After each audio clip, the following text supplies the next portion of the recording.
With the popularity of my Rowkin Micro Touch True Wireless Earbud review, Rowkin reached out to me and sent their flagship model to do a review of, so with me here today is the Ascent Charge Plus. Like the Micro Touch, these are a true wireless earbud, but with some extra features I'm going to explore. On unboxing, and I cheated here, as it took me a hot minute to figure out the lament configuration from Hellraiser, with magnets and such. You open the packaging up and you see your words of encouragement off to the side, along with the beautiful silver bullet case. A nice premium feeling metal. This is a more substantial case than the Micro Touch, and with it comes a good deal of the features you're going to get out of this product. But more on that in a sec. Also included, you have a few accessories, various gel tips, a USB-C cable, along with an adapter so you can plug this into a wall charger, probably your phones, and a Qi charging pad. These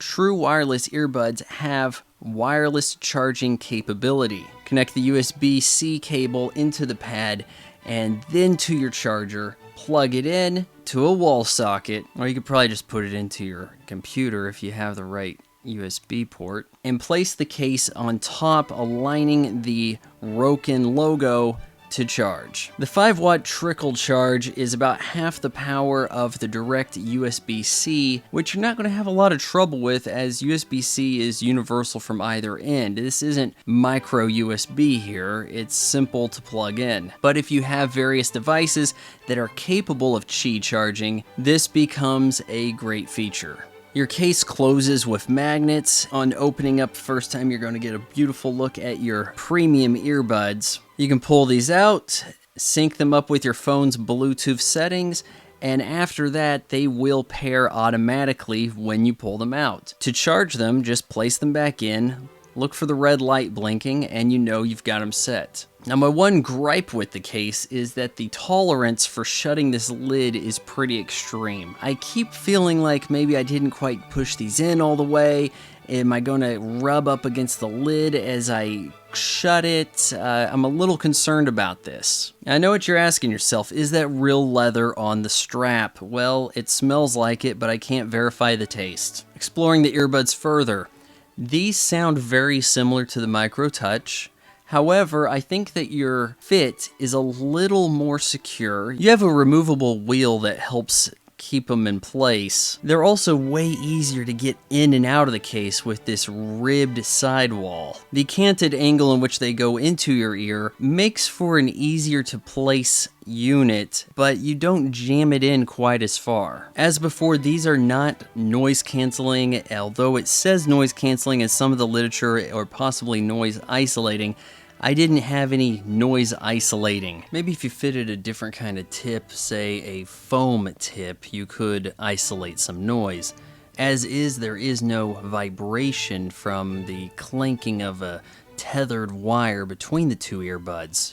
So you can run with these without getting that thump sound. Slightly larger than the Micro Touch, I would say they sound a little bit better, though you do look like you're wearing Universal's Frankenstein's Monsters bolts in your ear. Is this an awkward look? I don't really think so. It looks better than the Q-tips dangling from the people with the Airpods. You do have touch controls, which I like to double tap to pause maybe a podcast I'm listening to. And unlike the Apple, you can easily operate these with just one earbud. So what I do is I pair both of them through the right earbud. If I want to just go into listening with one, slide the left earbud into the case, and there you are. You're continuing listening, but now with one ear freed up. I got about 3 hours of use out of these with each successive charge.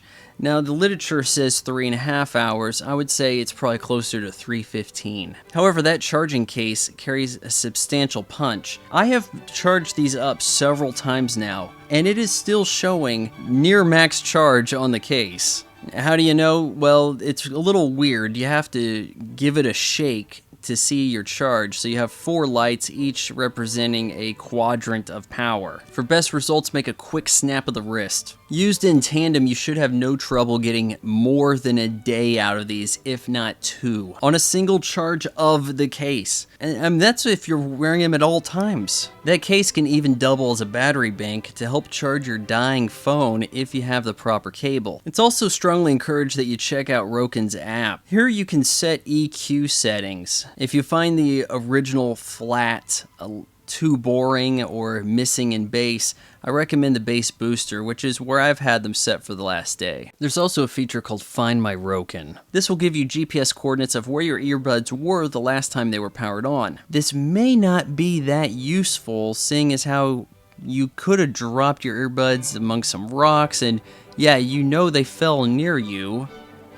You could use a sound to help pinpoint them, and I'm a little disappointed it doesn't do that, at least not yet. As I used my Rowkin Micro Touch, I found that they would occasionally slip in and out of comfort within my ear. Not necessarily fall down, but start to slide out. These stay secure no matter what activity I'm doing, be it walking, running, exercising. Connectivity is excellent. I would say 20 feet away from your phone should suffice. Maybe once an hour I'd get some kind of droppage in the sense of maybe a signal being cut out of just one earbud at a time. Not necessarily a pause, but a skip in sound from one ear. While watching Netflix or YouTube, I experienced no lag, so lip movement was perfectly in sync with the audio. With all of these premium features making for an absolute Apple AirPod killer, one would expect a very premium price. And at $99.99, that doesn't seem to be the case. Rowkin set me up with a 10% coupon code to share with you guys if you'd like to take the dip. I'll have that in the description and pinned comment. Well, I've been running with these for a few minutes now, tilting my head, trying to shake them loose. I think that the retention ring, it's removable, but you may as well keep it in. Helps these stay in place. Didn't become loose at all. Pretty happy with the performance. No audio dropped off as I'm listening to a podcast. Overall, I think I'd give the Rowkin Ascent Charge Plus a 9.2 out of 10. Like, comment, share, follow, subscribe. Vaughan Jog Vlog is made possible by your support on Patreon. Patreon.com/Vaughan Fry. Because Google.